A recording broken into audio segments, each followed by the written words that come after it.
নমস্কার, আশা করি সবাই খুব ভালো আছেন। আমার আরেকটি নতুন ব্লগে আপনাদের সবাইকে স্বাগত।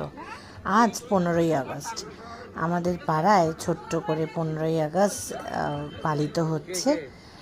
এখানে লক্ষণদা পাড়ার সব ছোট ছোট বাচ্চাদেরকে নিয়ে প্রত্যেক বছর 15ই আগস্ট পালন করে। লক্ষণদা আর লক্ষণদার ওয়াইফ রিঙ্কি, এরা দুজনই দায়িত্ব নিয়ে পুরো 15ই আগস্টের প্রোগ্রামটাকে হ্যান্ডেল করে। খুব সুন্দরভাবে ব্যবস্থা করে। পাড়ার ছোট ছোট বাচ্চাদের মধ্যে দেশভক্তিটা জাগিয়ে তোলাও পাড়ার নাগরিক হিসাবে আমাদেরই কর্তব্য।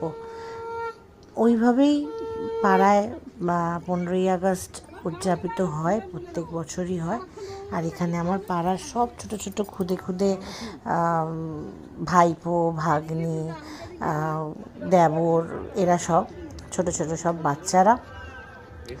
আর এখানে দেখছেন লক্ষণদা নেতাজির ছবিতে মালা পরিয়ে ধূপকাঠি মোমবাতি দিচ্ছে। লক্ষণদার খুব ভক্তি। লক্ষণদা এমনিও পুজো আর্চা করতে খুব ভালোবাসে।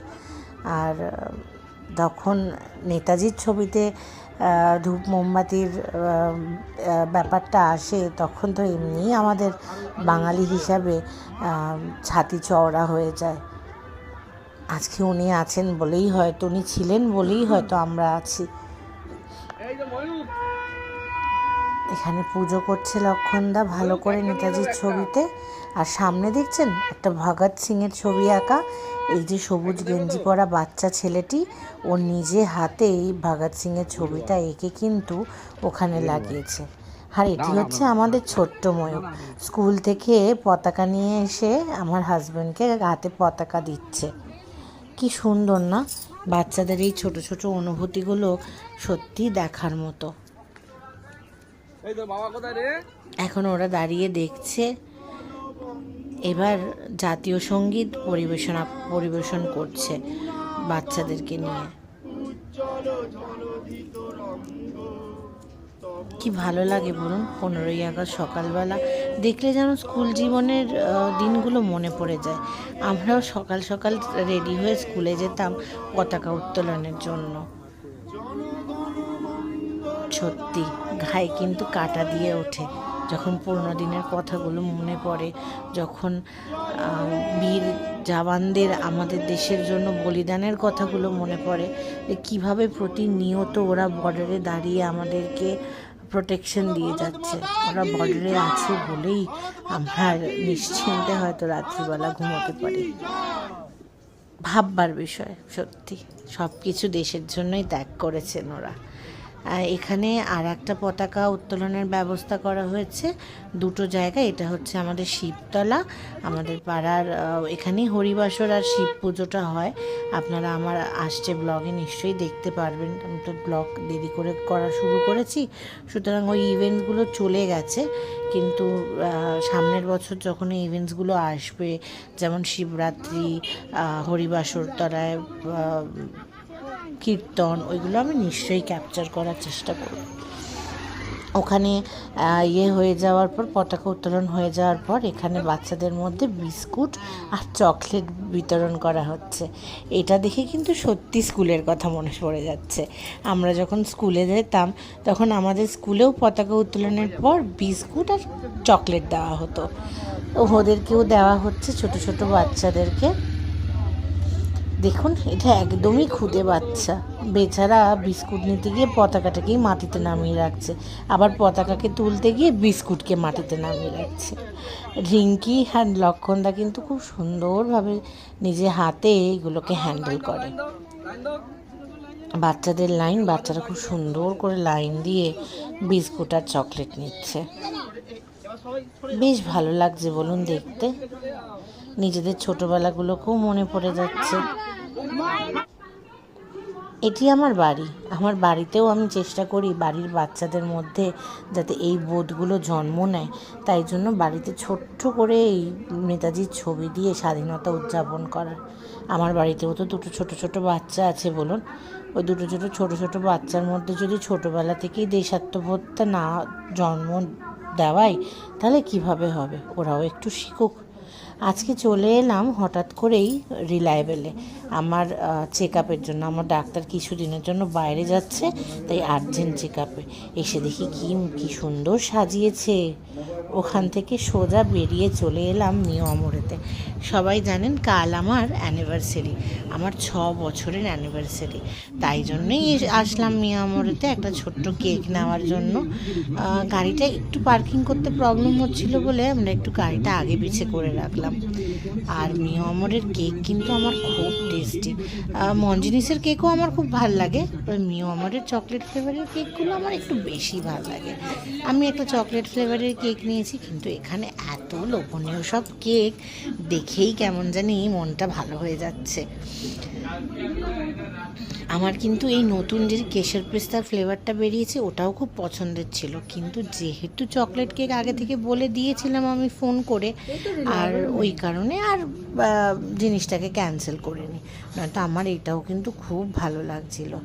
আন্টি অনেক দিন পর আন্টির সাথে দেখা হলো, তাই আন্টি একটু জিজ্ঞাসা করলো আমি কেমন আছি, কি করছি, এতদিন কোথায় ছিলাম, আসছি না কেন। বললাম আন্টি একটু শরীরটা খারাপ, তাই বেরোতে পারিনি।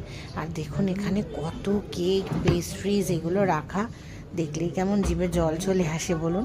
ওই দিকে আর গেলাম না।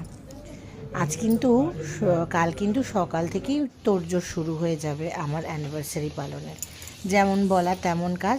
দেখুন দিদিভাই আর আমার অ্যানিভার্সারি উপলক্ষে পেঁপে দিয়ে ছোলার ডাল বানাচ্ছে। দিদিভাই তো রান্নাবান্না খুব সুন্দর।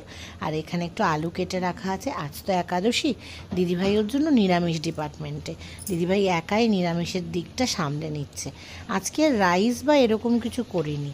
আজকে মেনুতে হবে লুচি, পেঁপে দিয়ে ছোলার ডাল, আলুর দম আর চিকেন কষা। দিদিভাই এই ছোলার ডাল আর আলুর দমের ডিপার্টমেন্টে আছে। লুচির ডিপার্টমেন্টে আমরা সবাই আছি, সবাই মিলে না ভাজলে এত লোকের লুচি কি আর হবে। আর এখানে গোপা বৌদি মানে রাহুলের মা নিজে হাতেই মাংস রান্না করছে আমাদের সবার জন্য। আমার শরীরটা একটু খারাপ বলে বৌদি আর আমাকে কিছু করতে দেয়নি। বৌদি একা নিজেই সামলে নিচ্ছে পুরো মাংসের ব্যাপারটা। বৌদি কিন্তু খুব সুন্দর রান্না করে। আমি তো খুব ভালোবাসি রান্না খেতে বৌদির। দিদিভাইয়ের রান্নাও খুব ভালো লাগে। আসলে কি বলুন তো, আমার নিজের রান্না বাদ দিয়ে সবার রান্নাই ভালো লাগে। আমি শুধু নিজের রান্না খুব ভালোবেসে খেতে পারি না। এখানে আমার হাজব্যান্ড ভেজিটেবল চপ নিয়ে এসছে। আর দেখুন আমি আর আমার পতিদেব দাঁড়িয়ে পড়েছি কেক কাটার জন্য। এই যে সাদা রঙের কেকটা দেখছেন, এই কেকটা কিন্তু আমার বাচ্চা পার্টিরা নিয়ে এসছে। আমার যে 4 জন সাগরেদ সবসময় আমার সাথে থাকে, ওদেরকে ছাড়া আমি যদিও কিছু ভাবতে পারি না, ওরাই কিন্তু আমার জন্য এই সাদা কেকটা নিয়ে এসছে। আর আমার হাজব্যান্ড তো ভুলেই যায় আমাকে কেক খাওয়াতে, ভাবছে বার্থডে, আগে বাচ্চাদেরকে দিচ্ছে। এই যে 4 মূর্তিকে দেখতে পাচ্ছেন, 4 না সরি, এখানে আপনারা 6 মূর্তিকে দেখতে পাচ্ছেন। তার মধ্যে এই পাশের যে 5 জনকে দেখতে পাচ্ছেন, তারা কিন্তু অল টাইম আমার পার্টনার। আমি যাই করি না কেন ওরা কিন্তু আগে। গরম গরম লুচি সার্ভ করে দিল আমার হাজব্যান্ড, করে এখন ওরা খেতে বসেছেন। আর এই দেখুন এখানে মা আর বাবা বসে সবার খাওয়া দেখছে। এখানে লাবণ্য সাইডে বসে আছে, আর মা বাবার মাঝখান থেকে কে কীভাবে জোজো বসে আছে দেখুন, সবাইকে দেখছে জোজো, তদারকি করছে সবাই ভালোভাবে খাচ্ছে কি না, সব কিছু দেখে রাখতে হবে না, একমাত্র মেয়ে বলে কথা। এখানে দাদারা খেতে বসেছে, একটু রাত হয়ে গেছে। দাদা, সোনাই, জয়, ছোটোবাবু এরা সবাই খেতে বসেছে। এখনও কিন্তু গরম গরম লুচি ভাজা চলছে ব্যাকগ্রাউন্ডে। আর দিদিভাই, লাবণ্য আর আমার হাজব্যান্ড এরা 3 জনে মিলে সব কিছু তত্ত্বাবধান করছে এখন। এবার এনারা সবাই খাওয়া হয়ে গেছে এদের। সবাই কিন্তু রান্নার খুব প্রশংসা করেছে, ঘরোয়া রান্না। যেহেতু একাদশী ছিল বলে খুব একটা রাইস বা এরকম কিছু আইটেম করিনি, কারণ অনেকে নিরামিষও খেয়েছে, তাই জন্য। আর এই দেখুন এইটা আমাকে জয় দিয়েছে, একটা ম্যাজিক মিরর ফটো ফ্রেম। খুব সুন্দর লেগেছে আমার এই জিনিসটা, বেশ ভালো দেখতে, তাই না বলুন? আমি ওর জন্য নিজে খুলে র্যাপিংটা আগেই খুলে নিয়েছি। আমার এতই ভালো লেগেছে ফ্রেমটা যে আমি এরকমভাবেই একটুখানি দেখাচ্ছিলাম। আজ তাহলে ব্লগটা এখানেই শেষ করছি। দেখা হবে।